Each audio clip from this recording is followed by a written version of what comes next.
총리 외교장관 회담 간단하긴 하시죠. 아니 조연 이거 외교부 장관 안 되겠던데 지금? 네, 지금 조현 외교부 장관 왜 이러나 싶을 정도로 무리한 수를 두고 있다고 생각이 드는데요.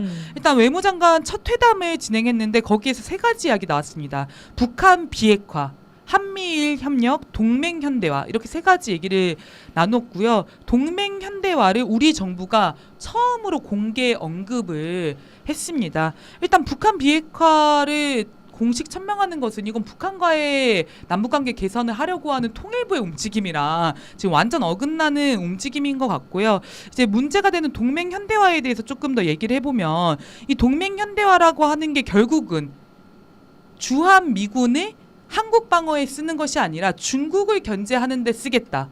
대만 전쟁에 쓰겠다 이 얘기 아니겠습니까? 그래서 동맹 현대화라고 하는 건 대만 전쟁에 한국이 총알바지가 되라 이런 얘기를 하는 거잖아요. 이름 참 잘 갖다 붙인다. 동맹 현대화 같은 소리를 하고 있습니다. 미국화죠. 동맹 미국화지.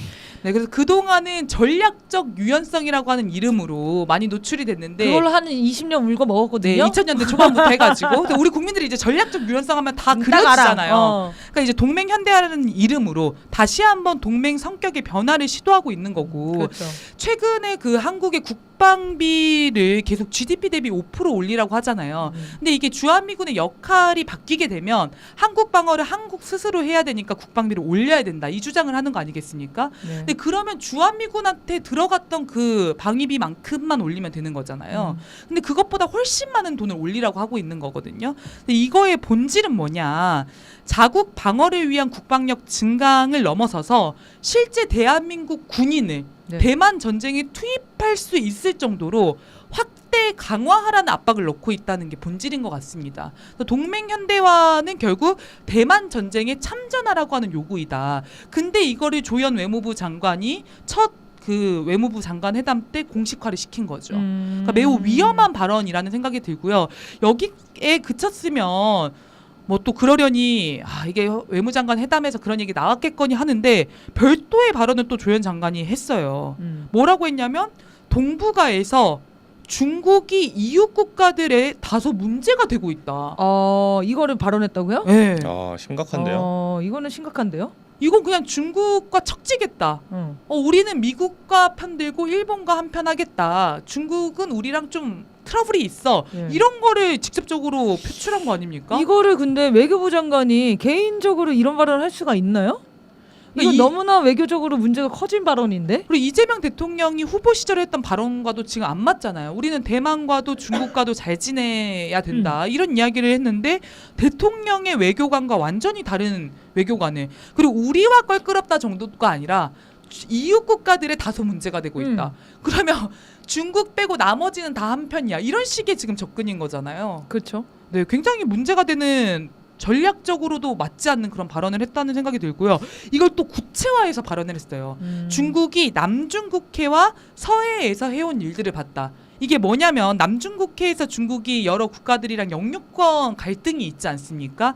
이 문제를 최근에 서해에서 구조물 설치한 거 조중동에서 막 난리쳤던 거 있잖아요. 이 문제랑 엮어가지고 우려의 마음을 표한 거죠. 이거 조현 외교장관은 이거 정부에서 관리를 해야 될 것 같은데요. 네. 굉장히 위험한 외교적 문제를 만들 만한 발언들을 하고 있어요. 아니 입을 좀 꼬매셔야 되는 게 아닌가 저는 그런 생각이 들던데 너무 심각하네. 우리는 중국의 부상과 도전을 꽤 경계하게 됐다. 이런 이야기를 하기도 했습니다. 미국 사람이 할 법한 말들을 하셨네. 아니 미국의 입맛에 맞는 발언들을 지금 하는 것 같은데 이거 정말 정부의 철학과 입장과도 맞지 않는 얘기 아닙니까? 네, 그러면서 일본과 협력할 거고 이 모든 것이 동맹인 미국과의 좋은 협력 속에서 이루어질 것이다. 이 말까지 덧붙였습니다.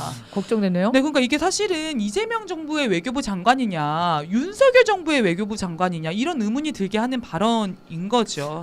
외교 분야가 결국에는 친미 세력들로 거의 둘러싸져 있기 때문에 그 사람들이 다 거의 대부분 전문가 영역을 차지하고 있어요. 맞습니다. 그러니까 정부가 바뀐다고 해서 외교 관료들이 바뀌진 않습니다. 외교 관료들의 이 친미적인 철학과 정신, 큰 나라한테는 기여해야 된다는 정신 이런 것들이 너무 깊이 뿌리 박혀 있는 것 같아요. 국민들이 이 정부를 어떻게 만들어 냈는지 기억 못하는 거 아니잖아요.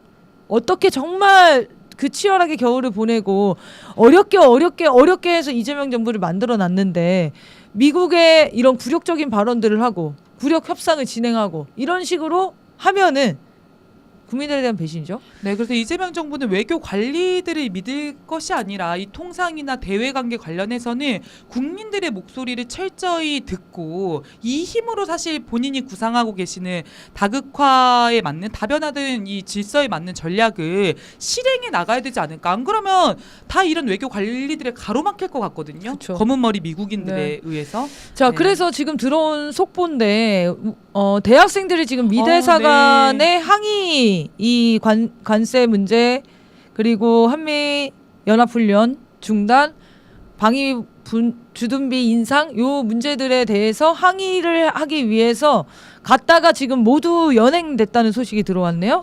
혹시 네. 사진이나 이런 게 있으면은 좀 띄워주시면 좋을 것 같은데. 아, 너무 훌륭한 대학생들이죠. 네. 지금 전 세계에서 사실 트럼프의 이 난폭적인 경제 수탈에 맞서서 싸우고 있거든요. 네. 전 세계의 청년들이 또 국민들이 그런 목소리 내고 있는데 대한민국의 우리 자랑스러운 대학생들이 또 촛불에 헌신적으로 앞장서는 대학생들이 주권과 국익을 지키기 위해서 목소리를 냈다는 것은 너무나 장하고 자랑스러운 일입니다. 네. 네, 지금 대학생들이 연행할 것이 아니라 검은 머리 미국인들이 연행해야죠. 국익을 팔아먹고 있는. 네. 아, 네, 저렇게 지금 라이브 영상이 있는 것 같은데요. 저희가 방송 끝나고 라이브 영상 캡처해서 다시 보내드리겠습니다. 일단 네. 사진들 캡처한 것들 보여드리고 있는데요. 학생들이 지금 미대사관에 항의 방문을 갔다가 모두 연행됐다는 네, 지금 소식입니다. 방위비 분담금 인상 요구 철회하라 이런 구호가 있고 뒤에 한미연합훈련 중단 구호도 있는 것 같아요. 네. 지금 사실 우리 정부는 적극적으로 한미연합훈련 중단에 대한 이야기를 미국에게 계속 하고 있는 거거든요. 조정해달라, 중단해달라. 근데 미국이 지금 이걸 받아들이지 않고 있는 거잖아요. 적대 정책을 유지하느라. 자, 이 학생들은 어떤 폭력 행위도 하지 않았을 거잖아요. 그러면은 즉시 훈방하는 게 맞습니다. 지금 뭐 맞습니다. 미대사관 안으로 들어간 것도 아니고 그러면 즉시 훈방을 해야 되는데 여기서 사실 정부의 의지가 반영이 되면 좋겠어요. 미국에게 당당하게 항의하는 우리 국민들이 있기 때문에 사실 이 정부가 든든한 뒷배가 되는 거 아닙니까? 네, 우리 국민을 보호하는 거죠. 우리 정부가. 고마운 학생들이니까 네. 반드시 빨리 풀려나시길. 그리고 저 하나만 바라겠습니다. 더 보태면 미대사관에 면담 요청하러 갔는데 왜 연행을 합니까? 그러니까요. 우리나라 국민들이 필요와 요구가 있어서 대사관에 면담을 진행하러 간 거잖아요. 네. 그럼 면담을 못 한다라고 하면 미 대사관의 공식 직책을 가지고 있는 사람이 나와가지고 우린 이래서 면담 요청 받지 않겠다 이렇게 하고 정리를 해야지 왜 학생들이 연행합니까? 그러게 말입니다. 네. 자, 안전하게 다치지 않고 다시 석방 될 수 석방되시면 있도록 많이 좋겠습니다. 관심 가져주십시오. 네, 그럼 오늘- 자랑스럽습니다. 네, 고맙습니다.